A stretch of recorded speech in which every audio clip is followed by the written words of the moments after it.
CBS News is next on KIXI AM and FM in Seattle. It's 10 o'clock. CBS News. There was no mincing of words Monday night in Grand Rapids, Michigan. Just one, Watergate, led to a stunning election defeat. This is Steve Young reporting on the CBS Radio Network. Democrat Robert Vanderveer defeated Republican Robert Vander Laan for the congressional seat vacated by Gerald Ford when he became vice president. This, though the district is heavily Republican, and Ford had been its representative for 25 years. Vander Veen called his campaign a referendum on Watergate, and in an interview a few minutes ago with CBS News, he stuck to that theme. From the day that I announced that I would be a candidate, I have suggested that the president should resign. Nothing has happened in the intervening 2 months to change my mind, and I think that's what the whole election was all about. The people had a clear chance to express themselves on how they feel about the Nixon administration, and they spoke loud and clear. Vander Veen's Republican opponent had run with the endorsement of Vice President Ford, who told the Grand Rapids Press, "I'm very disappointed in the results. I'm sure," said the vice president, "it's a reflection of the uncertain economic conditions in Michigan particularly, and in the country generally. I am confident that as the economy improves, there will be greater support for Republican candidates." But the Michigan State Republican chairman did not look to the economy, said William McLaughlin. "Watergate killed us." More in a minute. Lowell Thomas. You can tune me in every day, Monday through Friday. I've been broadcasting for a long, long time, and it seems to me that anyone who listens regularly to the CBS Radio Network is sure to keep up to the minute. That's because of CBS News right on the hour, special reports, net alert when the news breaks suddenly. So long for now. Remember, it's a good idea to keep tuned to the CBS Radio Network. Make the most of fuel used to heat your home by following these suggestions from the National Bureau of Standards. Keep furniture and other large objects away from heating ducts or radiators. Keep closets and doors to rooms you're not using closed. Be sure the window nearest your thermostat is closed, so you'll get accurate readings of indoor temperature. And don't forget to lower the thermostat before you go to bed to save energy and reduce your heating bill. This message has been brought to you as a public service by the Consumer Product Information Center. San Francisco publisher Randolph Hearst is looking for a group to distribute $2 million worth of food to California's poor. He announced that he and the Hearst Foundation have come up with the money as a first step in negotiating the release of his daughter, Patricia. The Symbionese Liberation Army says it kidnapped Patricia 2 Mondays ago from her Berkeley apartment and will consider the food plan a show of goodwill. One of those acting as intermediary in San Francisco between the Hearst family and the SLA is a leader of the American Indian movement, Dennis Banks, a key figure during the occupation last year of Wounded Knee. As a result, there's been a delay in Banks' trial in St. Paul. Rich Holter of CBS affiliate WCCO reports. The announcement of at least a one-day recess in the Wounded Knee trial came from defense attorney Ken Tilson, who says District Court Judge Fred Nickel made the decision after several conversations with members of the Hearst family. Judge Nickel indicated that he later spoke to Mr. Hearst, to Mrs. Hearst, and to Patty Hearst's sister.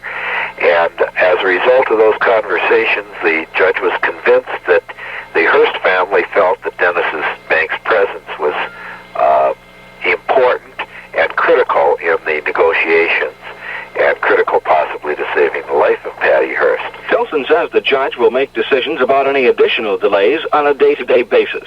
As for Banks' role in the negotiations, Tilson said he thinks the AIM leader has come up with some suggestions that someone must be listening to. Rich Holzer for CBS News, St. Paul. Back in a minute. Blue Ribbon Jewelry. Answer a subpoena. I refuse to answer for fear of... Incompetent and belongs in the immaterial. small claims court. And they had no search Objection warrant. is overruled. Class action suit. It's all a matter of justice. I'm Mike Wallace, CBS News. And this Saturday and Sunday, the 23rd and 24th of February, I'm anchorman for our next big weekend special, A Hearing for American Justice. It's about people and the law, about the whole system. From life in a police patrol car to the problems of prison and parole. From juvenile crime to juvenile punishment. From plea bargaining to inequities in sentencing. The high cost of justice. Listen to A Hearing for American Justice. 30 special reports all about how the law affects you. Join our nationwide jury as CBS News presents A Hearing for American Justice this weekend, the 23rd and 24th, on the CBS Radio Network. It'll be some of the most important listening you do this year. President Nixon's one-time campaign manager, John Mitchell, and former Commerce Secretary Maurice Stans go on trial Tuesday morning in New York in connection with a secret $200,000 contribution to the Nixon re-election campaign. The president returned to the White House Monday after making a speech in Huntsville, Alabama, and stopping in Indianapolis to pick up daughter Julie Eisenhower, where she underwent surgery last Thursday. Predictions all around are for a close vote when the Senate decides Tuesday whether to approve the Emergency Energy Control Bill. Washington State Senator Henry Jackson says the oil industry has been putting the strong arm on senators to vote no because the bill contains price rollback provisions. I'm Steve Young, CBS News. CBS Mystery Theater is next on KIXI, AM and FM in Seattle.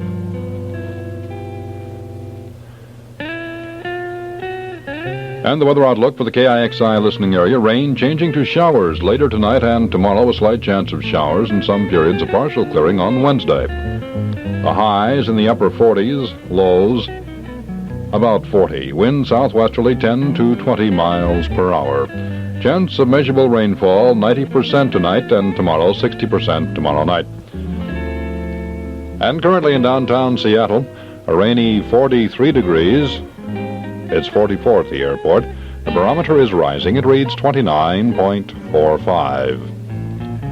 And this basketball score: the Washington Huskies defeated Stanford by a score of 84-70. KIXI time is 7 minutes past 10. The CBS Radio Mystery Theater presents...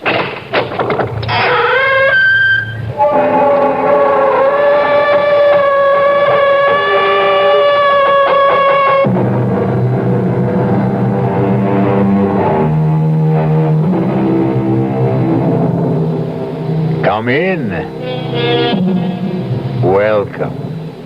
I'm E.G. Marshall. Have you ever known terror? Have you ever come up against something that so threatened you, so horrified you, that it stopped your heart for a moment? If you never have, count yourself lucky. But don't count on your luck too much. After all, who's to say that terror may never touch you, huh? Consider Helen and Jim Crane. They never thought it would ever touch them. Blood. Jim, there's blood all over. And the axe. Did you see the axe? Come on, let's get out of here. The blizzard. We can't stay here either. There must have been a terrible fight in that kitchen, and I'm not waiting for the winner to come back. You don't suppose... What? The murderer? The murderer the police are looking for. The man who slaughtered the Grant family. They said he was holed up somewhere on the mountain. This cabin, maybe? You don't think... All I think is that we'd better get out of here.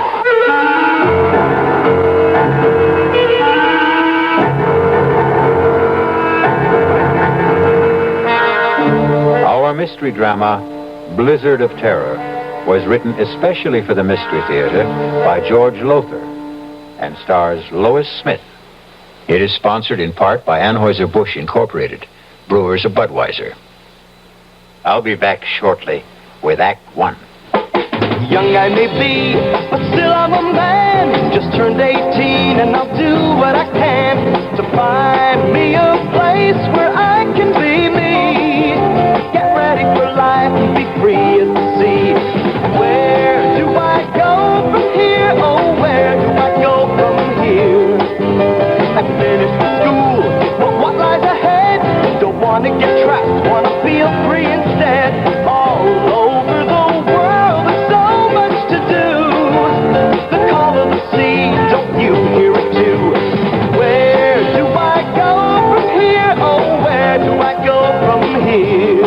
the new Navy. You'll get your chance at success, learn an exciting job, and see the world. Call toll-free 800-841-8000. That's 800-841-8000. Or see your Navy recruiter. Be someone special in the new Navy. I know where I'm going from here. Hi, I'm Hal Linden. There's a lot of talk these days about America's energy crisis. Talk about doing without heat, about doing without our cars, about what's going to happen if we run out of fuel. Well, we may not have to run out of fuel if we all work together to conserve the fuel we have. That means turning your thermostats down to 68 degrees during the day and turning them down to 60 at night. It means turning off lights, TV sets, and electrical appliances the minute we're finished with them. It means driving no faster than 50, starting or joining carpools, avoiding the kind of stop-and-go motoring that eats up gas by the gallon. In short, it means saving every ounce of energy we can, every chance we get. So please, do your part to make the fuel supply stretch a little further. For your own sake, don't be selfish. Don't be foolish. Don't be fuelish. This message from the Federal Energy Office and the Advertising Council.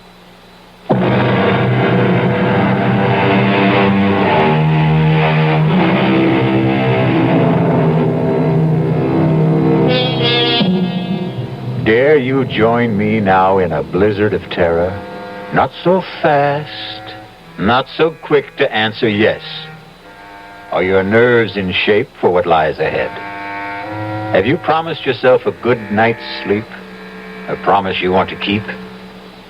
In simple brief, are you who now listen to my voice ready to cope with terror? Very well. You made the choice, not I. Come along, then. Well, come on. That China will form no coalition with Russia in the foreseeable future. That's the world news. Now I have a special bulletin from the big Indian Sheriff's Office. Jim, turn the radio Sheriff off. Ed Ralston warns all motorists to stay off the roads on Thunder Mountain. Not only because of the blizzard, but also because the man sought for the brutal murder of the Grant family is believed to be hiding out somewhere on Jim, the mountain. please, shut Slaughtered, it off. all of them, with a kitchen carving knife. The Grant family...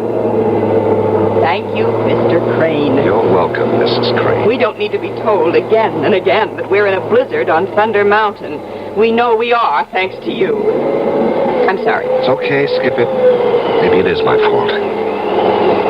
Oh, Jim! Wow, that was a close one. You know, I can't see the road. All I can see is snow. What's that? What's what? There, just ahead, back under the trees. A cabin? So?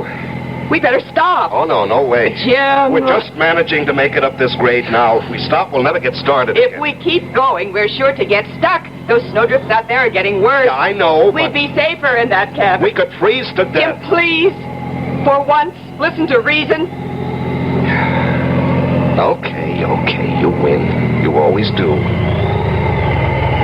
Don't stop here. Well, you just said... But not here. The cabin's over there. If we drive in there, we will get stuck. You really are going to have to get new glasses. Can't you see the road?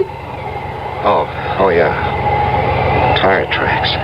Snowed over, but tracks. Those tire tracks, they mean somebody's there. Yes. Look. Smoke's coming out of the chimney. Ah, now, are you glad we turned in? I'm swooning with delight. You're angry because I was right. When are you wrong? When are you ever wrong? Oh, you are something. You are. You are really Why do we quarrel like this, fly at each other every time? Well, maybe if you weren't so darned independent. Forget it. Okay, come on. Oh, this wind. Life. It's so cool. Yeah, all right, let's get inside. Fast.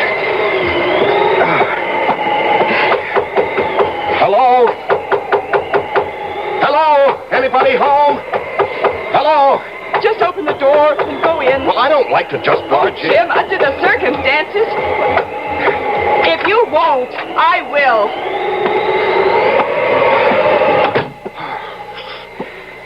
Hello? Anyone here? Hello? There must be somebody here. There's a fire smoldering in the fireplace. Here, look, there's a pipe in this ashtray. The tray is full of pipe ashes. Oh, here's a coffee cup, half full. There's a book open on the table.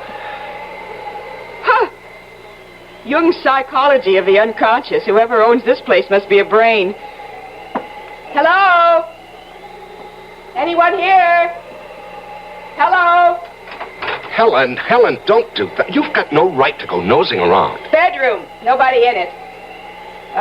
Must be the kitchen. Behind that door. Helen! Yes. Let's just sit down and just wait for whoever owns this place to come back, huh? I just want... You've got no right, Helen. Now, the owner of this place must be the kind of person who wouldn't like people nosing around. Oh, now, I'm telling really? you. Just look at it. This isn't just a cabin. It's a kind of lodge. Here, that wall lined with books. There, a hi-fi. Stacks of records, all classical. And those paintings on the walls. Helen, please. I want a cup of coffee, and if this door leads to the kitchen...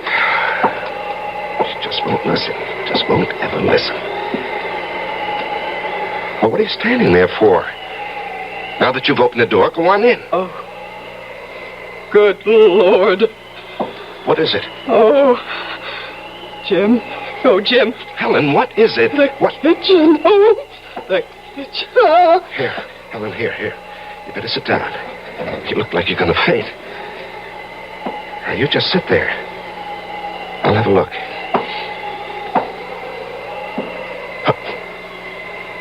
Oh, no. Oh, Helen, come on now. We better get out of here. My God. Oh, Jim. Blood all over. And the axe. Did you see the axe? Yeah, that's the first thing I saw. Come on. Blizzard. We can't stay here. There must have been some hell of a fight in that kitchen, and I'm not waiting for the winner to come back. Oh, you don't suppose... What? The murderer? The murderer they're looking for, that man who slaughtered the Grant family. They said he was holed up somewhere on the mountain. Helen, I don't know, and we're not going to hang around to find out. Now, come on, let's get out of here. Hello. Hello. I'm Jim Crane. This is my wife, Helen. We got caught in a blizzard, and we saw your cabin, and we just came in. We were over at Big Mountain for a skiing weekend, and we started back too late, thanks to my husband. Oh. Yeah, I guess it was my fault. You see, I don't ski. My wife does, but I don't, and, well, I got into this poker game, and I was winning, and I couldn't quit when I was ahead. You know how it is? You don't have to make any excuses to me, friend. Maybe to her, but not to me. Well, I was just explaining. Like ice in here. Better get that fire going again. You needn't bother on our account. I'm not. Well, what I meant was we were just leaving. Not in that blizzard, you're not, Mrs. Crane. It's Miss Morgan, if you don't mind. I thought you said she's your wife. Well, she keeps her maiden name. You kidding? No, You marry a doll and give her your name and she won't use it? What's the matter, excuse me, Ms. Morgan, you said, eh? What's the matter? Your husband's name isn't good enough for you? It isn't that. Then what is it? I prefer to keep my own name, that's all. A lot of women do these days. Yeah, they call it women's lib. Women's what? Lib. For liberation. You know, they keep their names, their independence, their jobs, everything. Everything, eh? That's too bad. You were my wife, doll. You wouldn't keep your name or your job or, anything. What do you do besides letting her get away with all this? Engineer. I'm an engineer. You drive a train? Oh, no, not that kind of engineer. Hydraulic engineer. Water power. Oh. Cigarette? No, thanks. I don't smoke. You? I don't smoke either. And I thought you... Huh? Nothing. You thought I what? Well, I noticed the pipe in the ashtray, so... Oh, well, yes, I do smoke a pipe now and then. Cigarettes, too. You haven't told us your name. Jake. Jake what? Jake's enough. We need more wood. I'll get it. Let's get out of here. No, we can't. Well, we've got to. He doesn't own this place. He doesn't live here. And from the looks of him, oh, good Lord, what a bruiser. He could be the murderer the sheriff's looking for. The blood on his clothes, it's all over his parka. Helen, we can't be sure it's blood. What else could it be? And what about the cigarettes? There's not one cigarette in that ashtray. There's nothing but pipe ashes. Yeah, that's true, all right. And he's stupid. Totally uninformed. He couldn't be the man who reads these books, listens to that music. He never heard of women's lib. He thought you drove a train. Helen, we can't leave. We could die out there. We can die in here. And I have a feeling we will, if we don't get...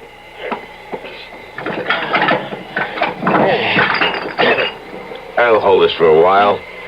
And enough wood in the shed to keep us warm through the night. Though with a little lady like this to keep you warm, you wouldn't have to worry too much, would you? Well, don't look so upset, Jimmy boy, would you? I wouldn't. But then I'd see to that. Not a bad idea, come to think of it.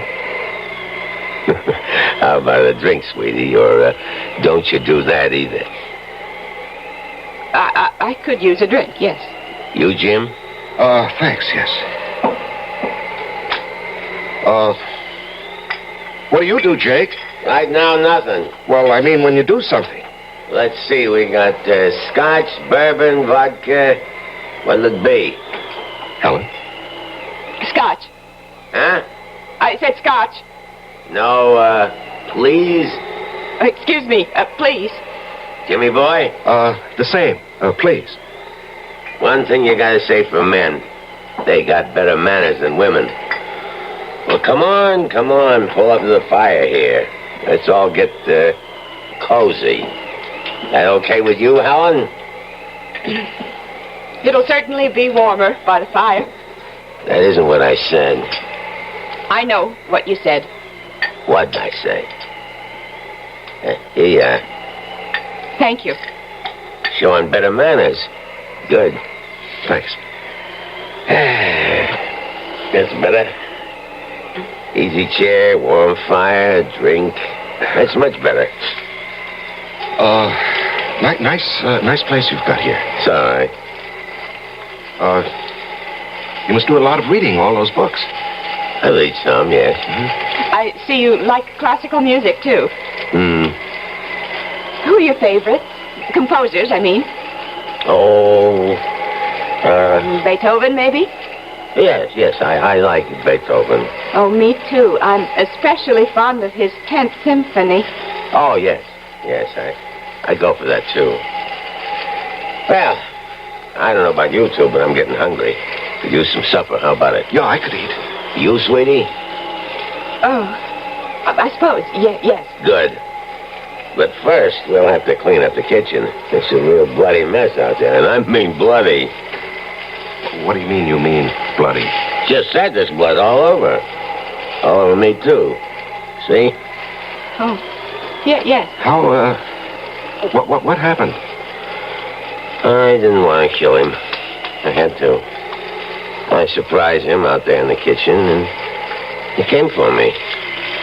There was an axe, and it was the handiest thing, and I used that. I sank it into his skull, deep. I couldn't help thinking of the Grant family. The Grant? Yes, you haven't heard about that. Whole family down in the valley. Slaughtered. Blood all over. I got there in the kitchen. Well, we better get to it. You mean me? There's a lot to clean up. I can't do it by myself. Jim will help you. No, you will. I'd rather not. I didn't ask you whether you'd rather or wouldn't. I'm telling you. I'll give you 2 minutes to get out in this kitchen with me and get to work. There is no Beethoven 10th. Oh, Jim, what have we got ourselves into? Helen, better humor him. Come on now, you better go on out into that kitchen. I'm scared. I just can't be in that kitchen, not alone with him. You saw the way he looks at me, the things he says. Oh, don't worry. I'll protect you. You. Well, how about it, dollface? Are you coming? Yes. Yes. I'm coming.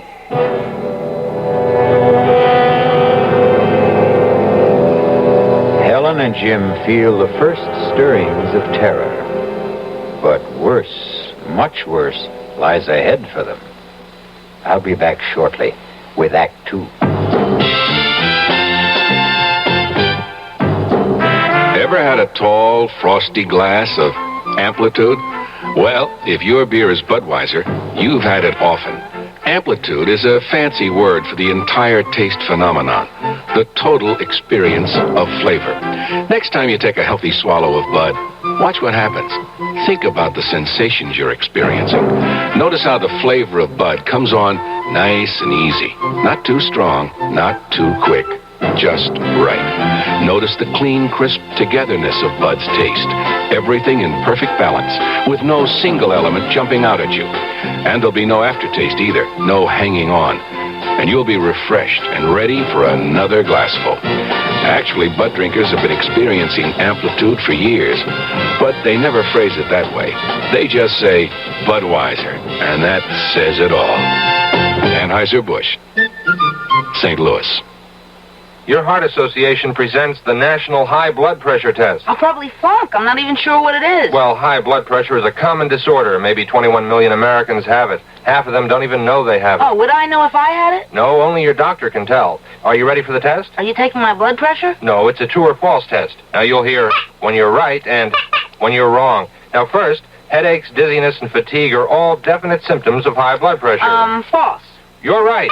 There are no constant symptoms. Second, blood pressure varies every hour. It goes up when we're excited, down when we rest. Oh, false. No, you're wrong. That's true. Oh, darn. Third, when blood pressure goes up and stays up, it could lead to heart attack, stroke, and kidney trouble. True. Right. Oh, well, 2 out of 3 ain't bad. Not bad at all. And those listening who'd like to bone up for the next National High Blood Pressure Test can get a free booklet on the subject at their local heart association. Support the work of your heart association with a generous contribution to the Heart Fund.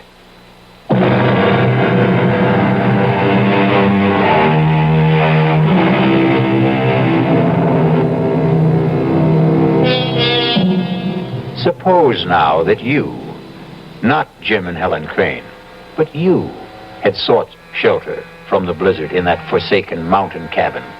You had met this strange and quite obviously murderous man who calls himself Jake. Suppose you, not Helen, are helping him, against your will, to clean up the shambles in the kitchen. The bloody shambles.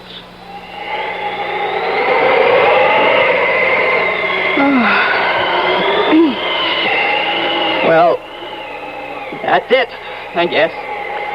The axe needs to be washed. There's blood all over it. Well, go on, wash it. I can't touch it. And not as liberated, wasn't that the word, as you thought? I don't see what that's got to do with it. I kind of got the impression you felt you could do anything a man could do. All right, I'll wash the axe. You start making supper. Well, what are you standing there for? Get busy. I don't know where anything is. Lots of canned stuff in that closet, and there's a can over on the wall. Think you know how to use it? I'll try. Spunky, aren't you? Spunky. You know there was a killing in this kitchen this afternoon, and I was the one used this axe. You know that, but you got the nerve to stand up to me. Maybe too much nerve. There's beans and spaghetti, stew, and that's about it. What do you want? You decide. I figure you're good at deciding things. That's what's wrong between you and your hubby. How do you know there's something wrong? No sweat. 5 minutes with the two of you, and anybody could see you're too pushy. And him, he's too much the other way. Yep, like I said, you're too spunky. Somebody ought to take a little of it out of you. Get your hands off me. Oh, come on now. Now let me go. Oh, stop it. Stop it. Hey, what's going on here? Oh.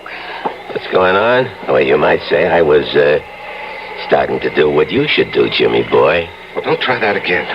You do. And you won't do any more than you're doing right now. Oh, no? Oh, no? Oh, Jim, please. It's all right now. No harm done. I'm not hurt or anything. What's the big deal, Jimmy boy? Little kiss between friends. What's to get psyched up about? Come on, chum. Let's you and me have a friendly drink while Ellen gets supper ready. No, I don't want to. Come on. You know how to use that can opener, sweetie? I'll manage. That's my girl. Scotch, right? Yeah. Oh, I see you tried to use a phone. Don't look so surprised. You put it back the wrong way around. The phone's dead. I could have told you that. The wires are down, I guess. No. I cut the wires. You cut... I see. You drink, Jimmy boy. Cheers. Oh, and by the way, in case you've got any other ideas about getting help, those guns over the fireplace aren't loaded. And neither is that revolver on their mantle. Jake. Yeah? I'll make a deal with you. What gives you the idea that you're in any position to make a deal? I'm not, but you've got aces back to back. I know that, but I'm still in the game, Jake. You're a good poker player. You're bluffing, but I'd never be able to tell it in your face. Are you going to listen? All ears. Let us go, Helen and me. Let us go, and we won't say a thing, not a thing, to anybody. About what? What? You know. I don't know. Look, I don't want to spell it out. You got no choice. I hold aces back to back, like you said. All right. My wife and I, we have a pretty good idea who you are. You know that, or I wouldn't be telling you. Uh-huh. So, what you're thinking, once these two leave here, they'll contact the sheriff and give him a lead on me. Well, all I want to say is, just give us a break, and we won't say a word to anybody. Thanks. I appreciate that. And in return, you just let us go. Who's holding you? Well, you know what I mean. We can't go now, not with that blizzard out there. I mean, tomorrow or the next day, whenever the plow comes through and clears the road. I want you to let us live. What for? Answer me that, Jimmy boy. What for? Well, that's a crazy question. Yeah? Let me tell you something. Tell me. You in love with your wife? You can't answer that, huh? She in love with you? Can't answer that either, huh? Can you? How long you been married? You can answer that. 3 years. What happened, Jimmy? What happened between the time 3 years ago you two couldn't wait to get married, I'll bet, and now, when you can't wait to get divorced? You are thinking about divorce, aren't you? Well, we don't get along, that's for sure, but... But what? You're at each other's throats day in and day out, right? Nothing but fights, arguments, frustrations on both sides. From the minute you get up till you go to bed, right? Am I right? Yeah, you're right. And you want to live? For what? Well, you keep hoping things will change. They won't. Unless you make them change. Very few ever do. They keep hoping right into the grave, hoping. Like the Grants. Why did you kill the Grants? They killed themselves. They were dead long before they were put out of their misery. Like you and her. I'll make a deal with you, Jimmy. I'm listening. You give me a good reason why you should go on living. And it's a deal. We want to. No. You just don't want to die.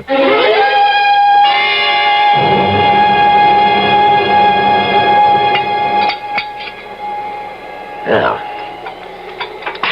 it wasn't a bad meal, sweetie. You're real talented with a can opener. Thank you. Storm's getting worse. Yeah, we're really snowed in now. Drifts above the windowsills. Better build this fire up, and then I guess we'll hit the sack.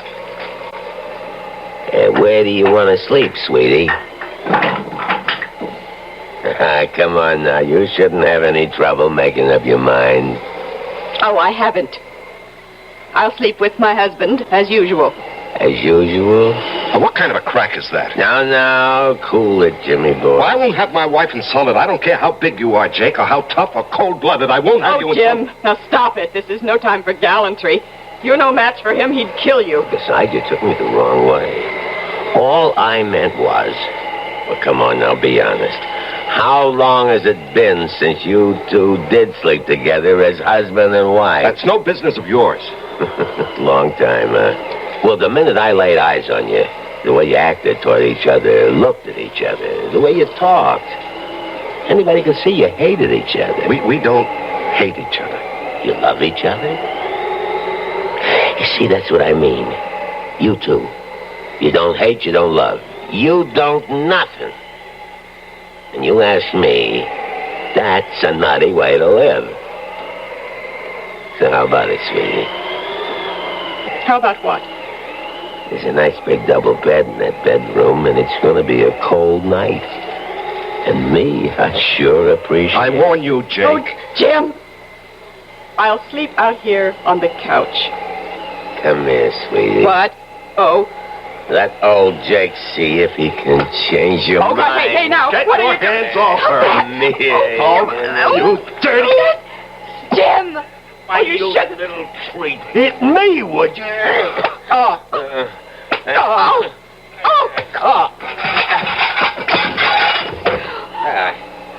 guess I will hold you for a while, Jimmy boy. Now, you, dog. Oh, no! You can kill me if you want to. You could torture me for hours, but I would never...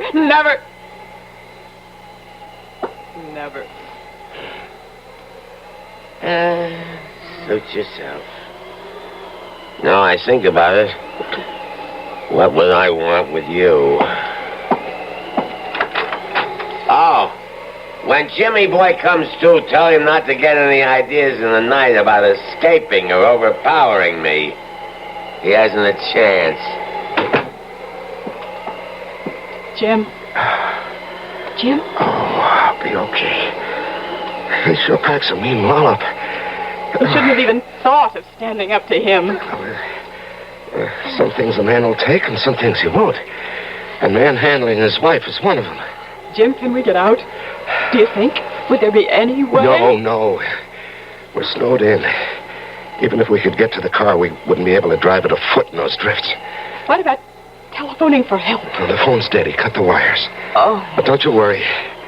Don't you worry, Helen. There's one thing he overlooked. What? That revolver on the mantelpiece. This. It's loaded? Not yet, but it's going to be.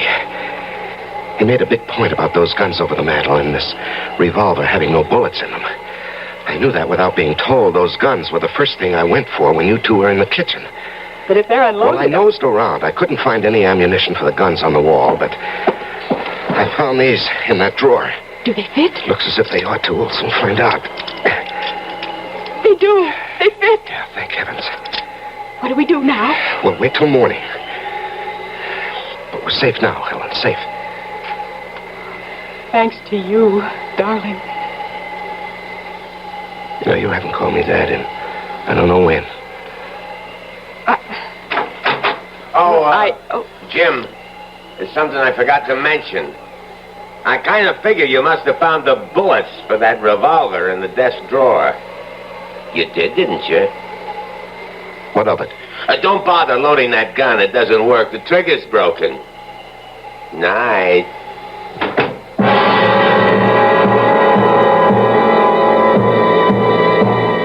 breathless once again, Jim and Helen can only stare at each other as fear touches them with icy fingers.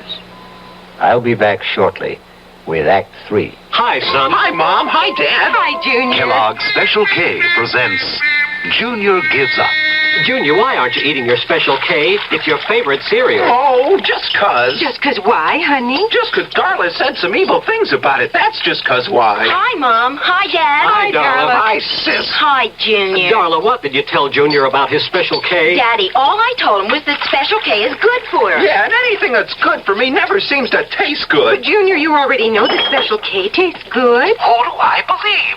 Darla or my taste buds? What's that, son? Oh, nothing, Dad. Son, Special K is America's favorite high-protein cereal. It's got minerals, vitamins, iron, and all those good, nutritious things. But it got to be so popular over the years because it tastes good, too. You mean it's good for me and tastes good, too? Right, son. Right, Dad. Right, Junior. Right indeed. Start your balanced breakfast with Kellogg's Special K. It's nutritious and delicious. Right, Dad. We hope you're enjoying our new CBS Mystery Theater.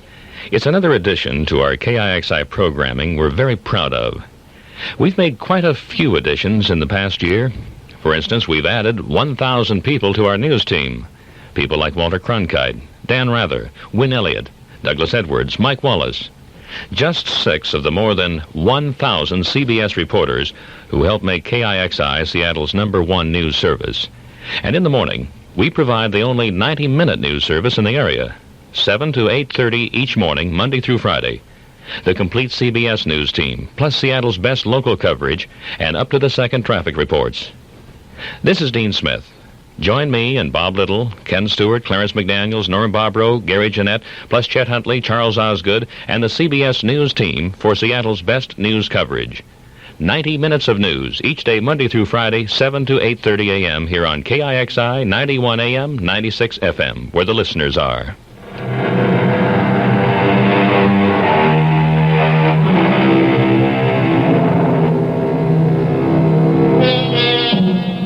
Terror's icy fingers grip Helen and Jim Crane as they face all but certain death at the hands of Jake.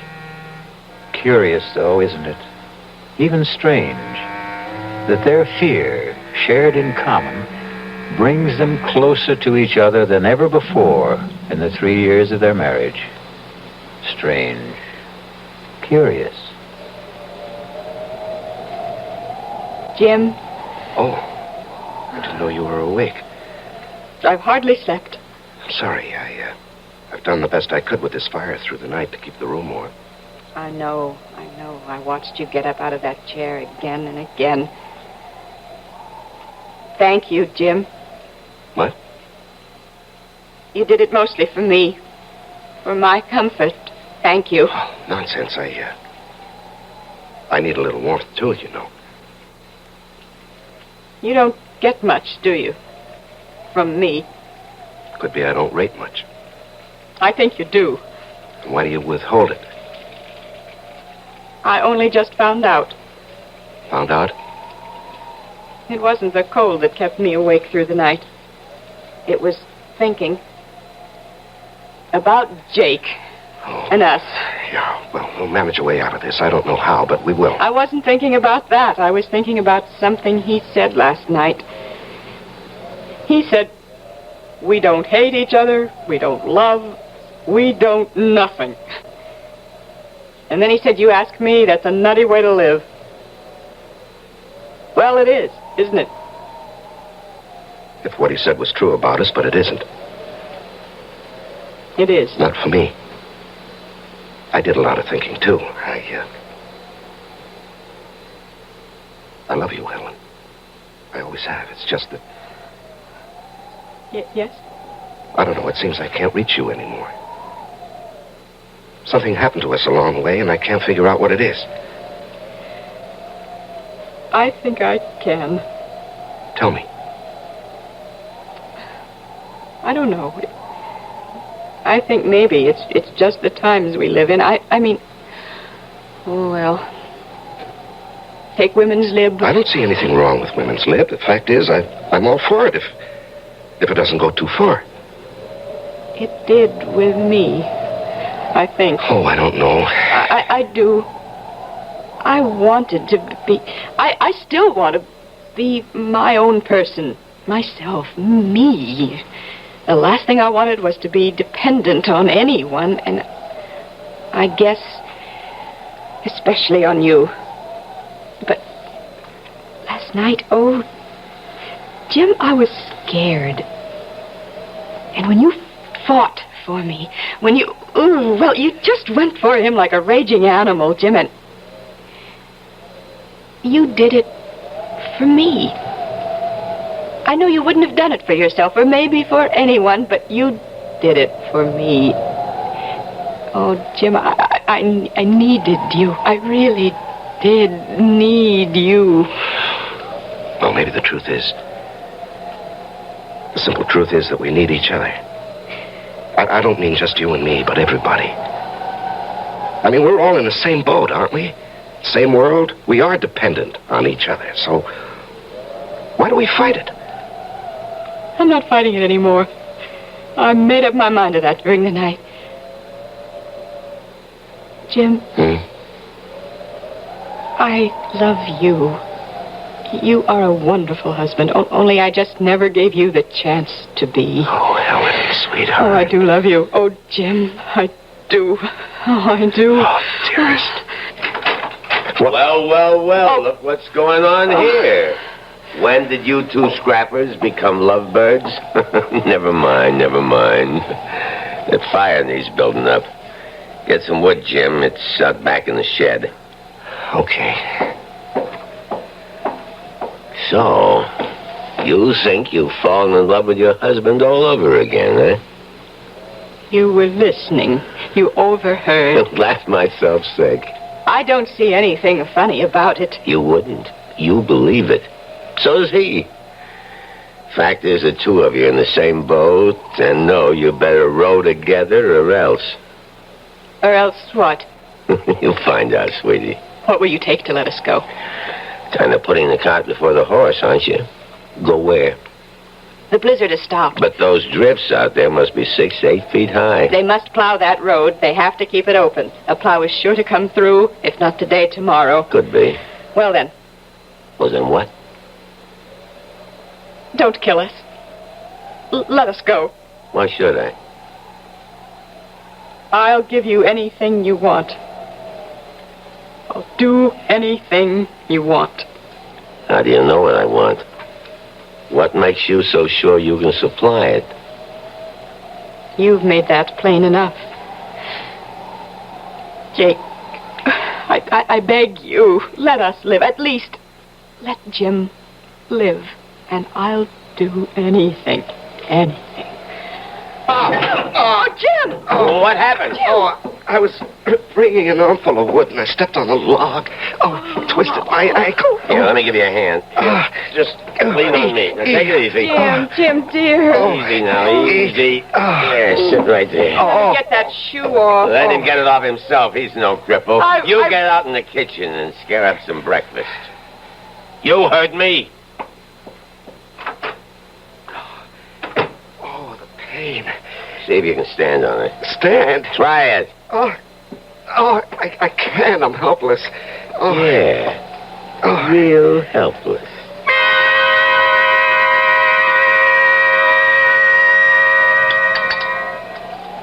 Hey, you make a good cup of coffee, Doe.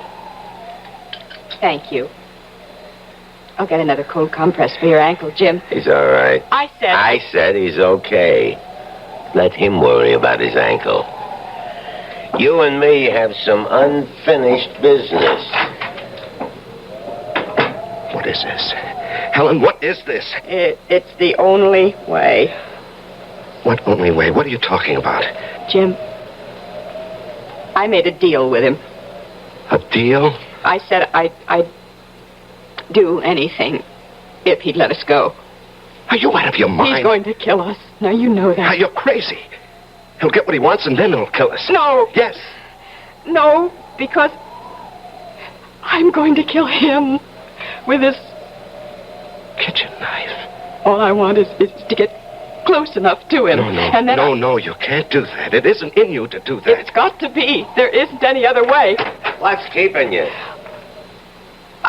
I'm coming. And leave the knife, doll. These petitions are awful thin.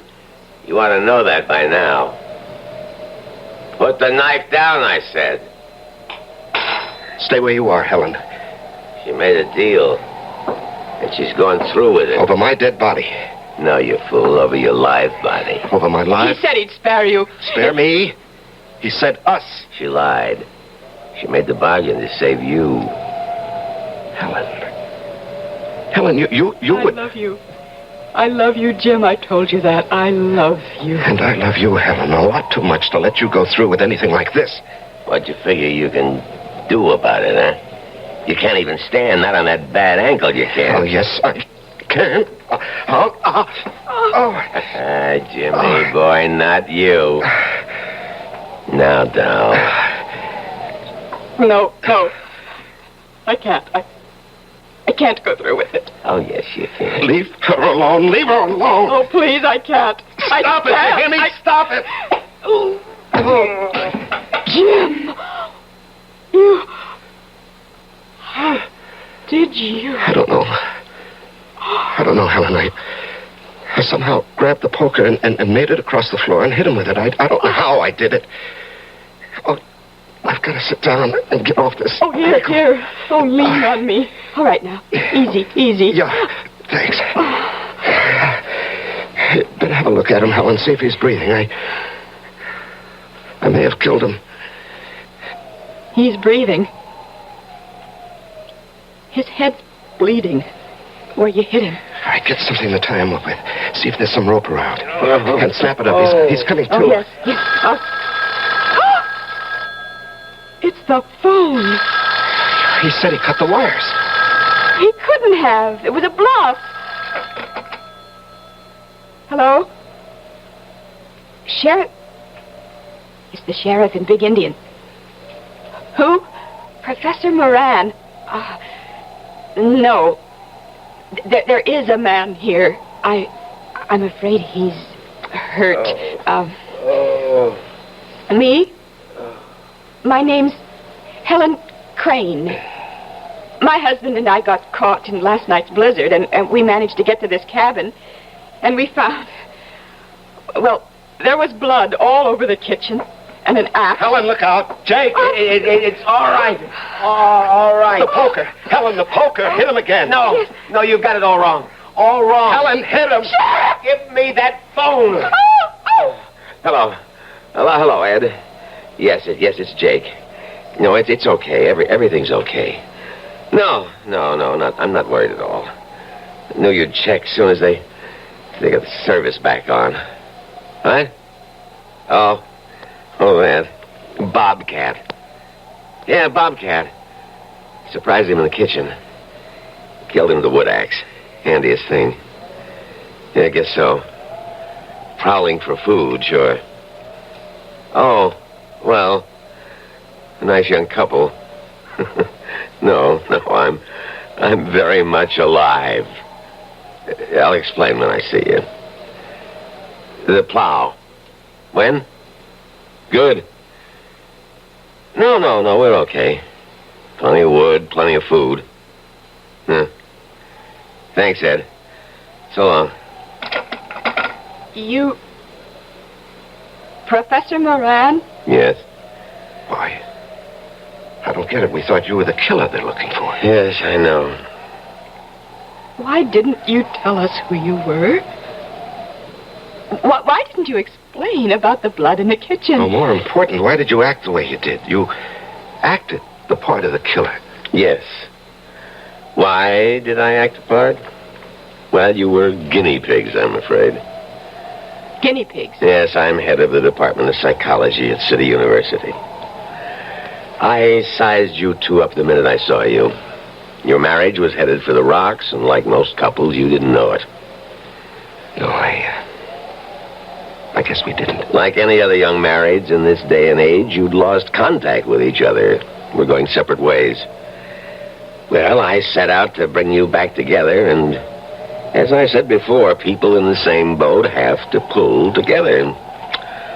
All I did was put you both in the same boat by making you face a common danger. A danger that never existed. Well, I'm hanged. You carried things pretty far, Professor Moran. Too far, my dear. Much too far. You'll find aspirin in the medicine cabinet.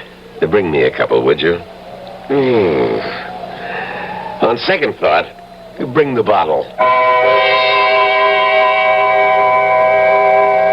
And so terror turns to surprise and relief.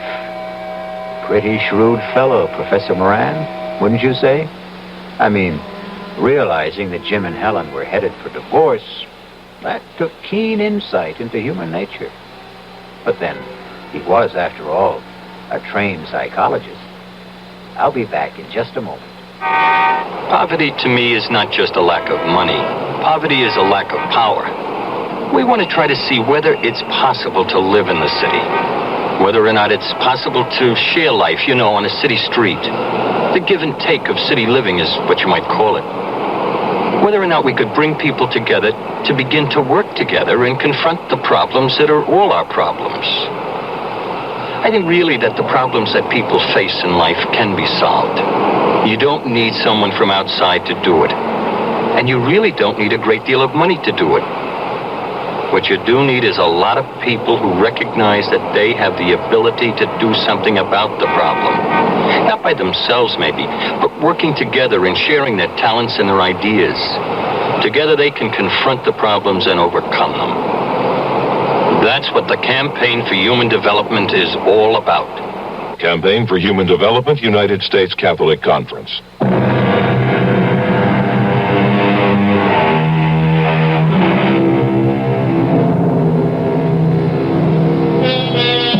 Marriage is two people in the same boat. A cliche, of course. But the very core of every cliche is truth. All is not gold that glitters. A stitch in time saves 9, and so on.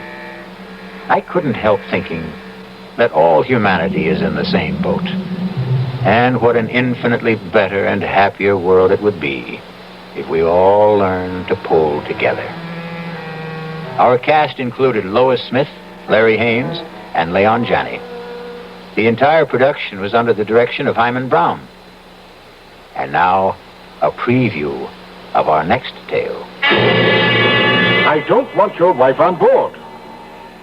This voyage has begun. The course is set and it will not be changed. May I remind you, Captain, that this is my ship. Now, this is my ship, Mr. Ames. My ship. From port to port. Your ship in the harbor, mine on the sea. My ship. Here I give the orders. Here I expect to be obeyed. In the name of all that's reasonable, man, in view of our business, can't you see this is no place for a woman? There's only one place for Annabella. My wife remains at my side. But on a slave ship. By my side, do you hear? By my side.